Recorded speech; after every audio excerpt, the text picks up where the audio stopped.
Bonjour et bienvenue dans ce nouvel épisode de Mon avocat, ma famille et moi, le podcast qui parle famille, enfants, séparation et surtout émotions. Dans cet épisode, nous allons tenter de répondre à un a priori récurrent lorsque l'on parle d'amiable. Un avocat amiable saura-t-il me défendre ? La question sous-jacente est de savoir si un avocat qui pratique l'amiable est un avocat comme les autres. Mais alors, c'est quoi un avocat amiable ? C'est la première question à laquelle il convient de répondre. Ma réponse serait que l'on n'est pas avocat de l'amiable, on le devient. Dans mon cas, qui est similaire à celui de beaucoup de mes confrères avec lesquels j'ai pu échanger, je suis d'abord avocat. Un avocat classique. J'ai fait la fac de droit, obtenu l'examen d'entrée à l'école d'avocat et obtenu mon diplôme me permettant d'exercer comme avocat. J'ai commencé ma pratique de façon classique, comme on nous l'apprend à l'école d'avocat. Mais je pratique essentiellement le droit de la famille. J'ai donc très vite réalisé que c'est une matière où les émotions sont exacerbées et prennent le contrôle, et que les jugements sont rarement satisfaisants pour chacun des parents. Les écritures des avocats, les propos tenus à l'audience peuvent abîmer durablement la relation des parents, qui vont pourtant devoir maintenir des liens et une communication mutuelle dans l'intérêt de leurs enfants. Je n'étais pas non plus très à l'aise avec cette image de l'avocat incendiaire, et cette croyance, pas toujours infondée, qui veut que si l'on fait appel à un avocat, cela va aggraver le conflit. Après quelques années de pratique, j'ai commencé à me former à l'amiable. Je me suis d'abord formée au processus collaboratif. Le processus collaboratif est une approche de résolution des conflits qui implique une négociation structurée, où les deux parties et leurs avocats s'engagent à trouver une solution mutuellement acceptable sans recourir à la justice. Dans ce processus, chaque partie est représentée par un avocat formé à la pratique collaborative et tout le monde travaille ensemble de manière coopérative pour résoudre le conflit. Si le processus échoue, les avocats sont tenus de se retirer du dossier et les parties doivent chercher de nouveaux représentants pour une éventuelle procédure judiciaire. Cet engagement offre une forte incitation à trouver des solutions et à résoudre les conflits de manière collaborative. Cette formation a bouleversé ma pratique et j'ai donc eu envie d'aller plus loin. J'ai donc passé le diplôme universitaire de médiateur. J'ai continué en me formant à la négociation raisonnée.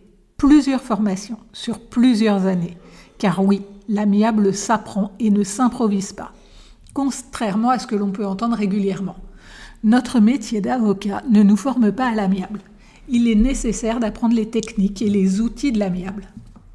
Mais alors, c'est quoi l'amiable ? Si vous êtes des auditeurs réguliers de ce podcast, vous avez l'habitude de m'entendre parler d'amiable. Mais concrètement, de quoi parle-t-on quand on parle d'amiable ? L'amiable, c'est une méthode de résolution des conflits qui se base sur la volonté des parties impliquées à trouver un accord qui soit mutuellement acceptable, sans avoir recours à une procédure judiciaire, donc sans recours au juge. Cela implique généralement la communication, la négociation, voire la médiation entre les parties avec l'aide d'un tiers neutre. L'objectif de l'amiable est de trouver des solutions satisfaisantes pour toutes les parties concernées, tout en évitant les litiges et les tensions supplémentaires. Cette approche est souvent privilégiée dans le droit de la famille, car elle favorise la coopération et la préservation des relations familiales, en particulier lors des situations de séparation ou de divorce.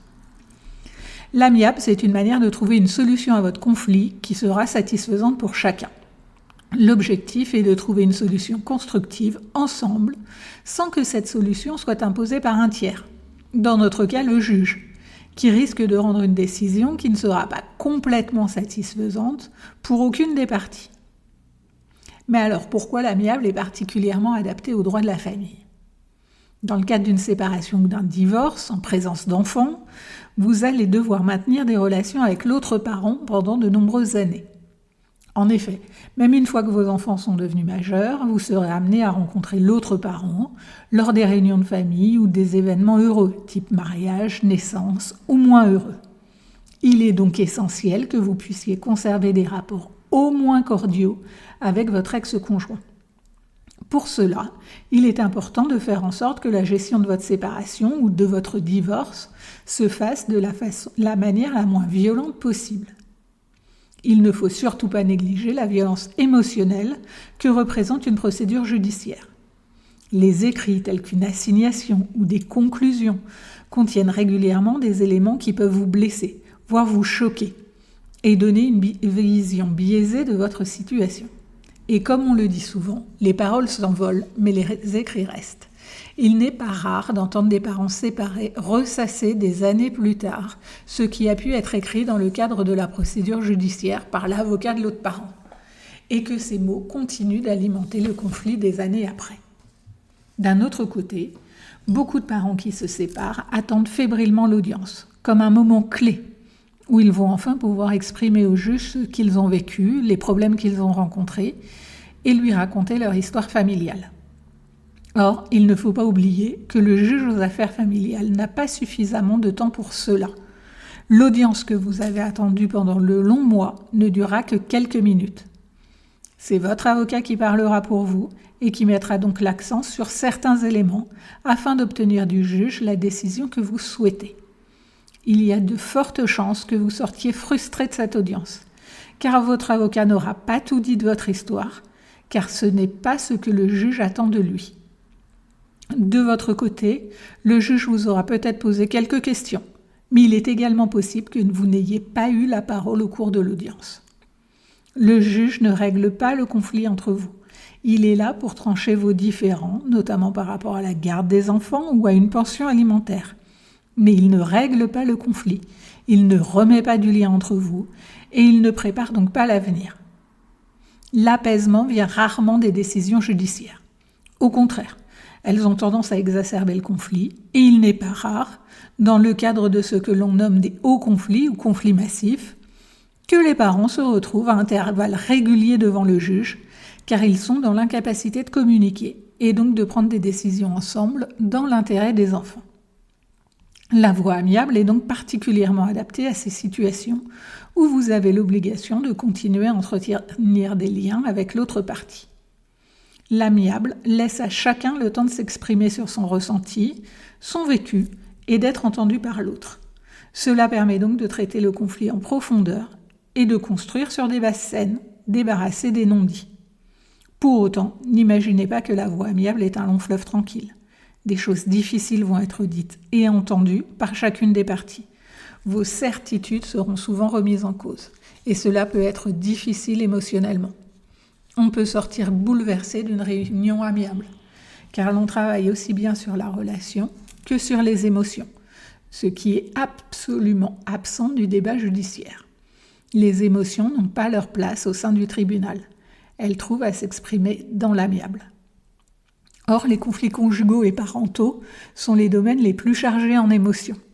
Une séparation est un tsunami émotionnel qu'il ne faut pas négliger. Il s'agit d'un deuil de la relation, deuil d'une vie parfois rêvée ou de la famille idéale que l'on a imaginée, ce qui est extrêmement difficile à vivre. Les émotions ont une place prépondérante dans ce type de conflit et guident également nos décisions. Mais alors, est-ce que l'amiable sait faire une médiation ? Alors oui, la médiation est un mode amiable, mais ce n'est pas le seul. L'amiable est multiforme. Parlons déjà de la médiation, qui est le mode amiable dont on entend le plus souvent parler. La médiation en matière familiale est un processus amiable qui vise à aider les couples en situation de séparation ou de divorce à résoudre leurs différends de manière constructive, en évitant une procédure judiciaire. Elle implique la présence d'un médiateur neutre et impartial qui va faciliter les discussions entre les parties et les aider à trouver des solutions mutuellement acceptables.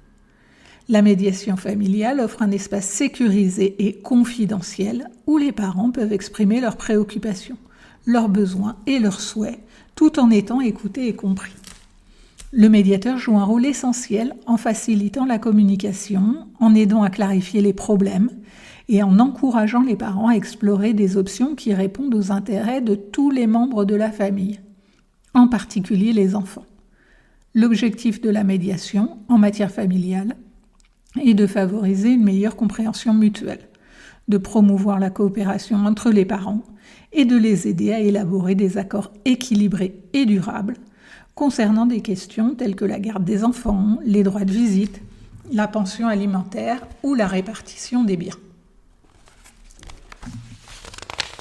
Il est important de noter que la médiation en matière familiale n'est pas une thérapie, mais plutôt un processus de résolution des conflits axé sur les questions pratiques et juridiques liées à la séparation ou au divorce. Elle offre aux parents la possibilité de prendre des décisions éclairées et de maintenir une relation constructive dans l'intérêt de leur enfant. Mais il est également possible d'avoir recours à d'autres modes amiables, comme le processus collaboratif dont nous avons parlé, qui reprend le même processus que la médiation, mais qui est conduit par 2 avocats formés à ce mode amiable, qui vont constituer une équipe collaborative avec les parties afin de faire émerger des accords.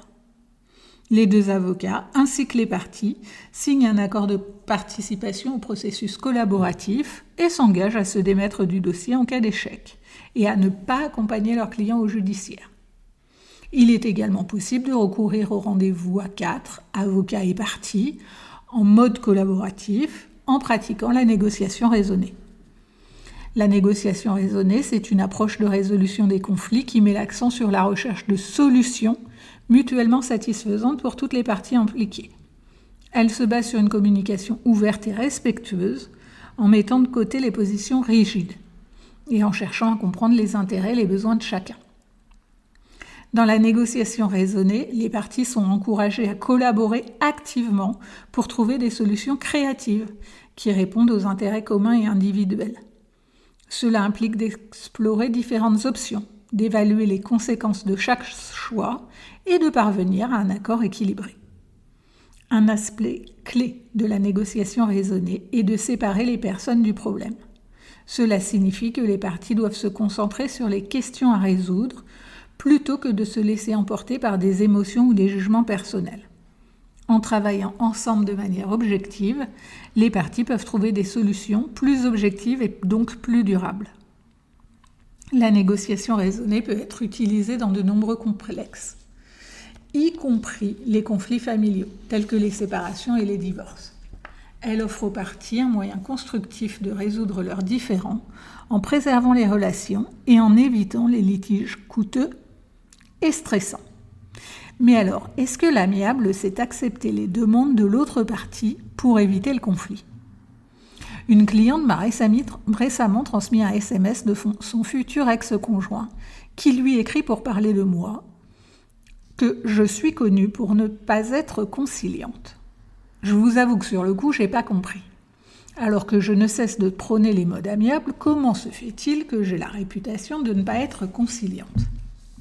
Et puis, en y réfléchissant, j'ai compris. C'est d'ailleurs ce message qui a inspiré cet épisode. Il y a erreur sur ce qu'est l'amiable. Car non, avoir recours à un mode amiable ne signifie pas que l'on va accepter sans sourciller toutes les demandes de l'autre partie. Et surtout sans rien demander. En effet, dans ce dossier, nous n'avons pas pu parvenir à un accord amiable car nous n'avons pas réussi à nous mettre d'accord sur les points financiers. L'autre partie m'a fait connaître ses revenus et ses charges, mais a toujours refusé de me joindre le moindre élément justificatif. Avis d'imposition, bulletin de salaire.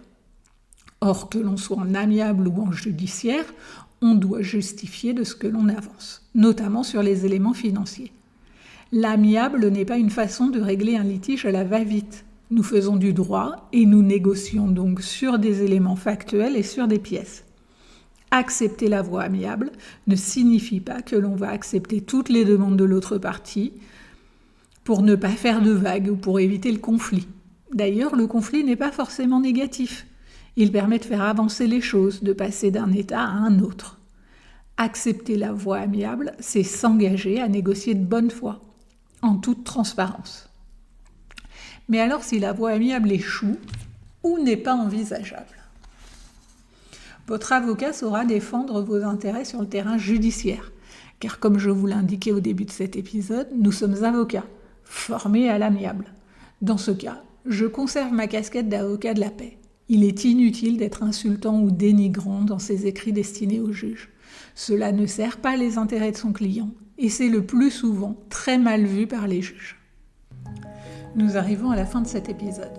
Vous avez désormais toutes les cartes en main pour faire appel à un avocat qui favorise la paix.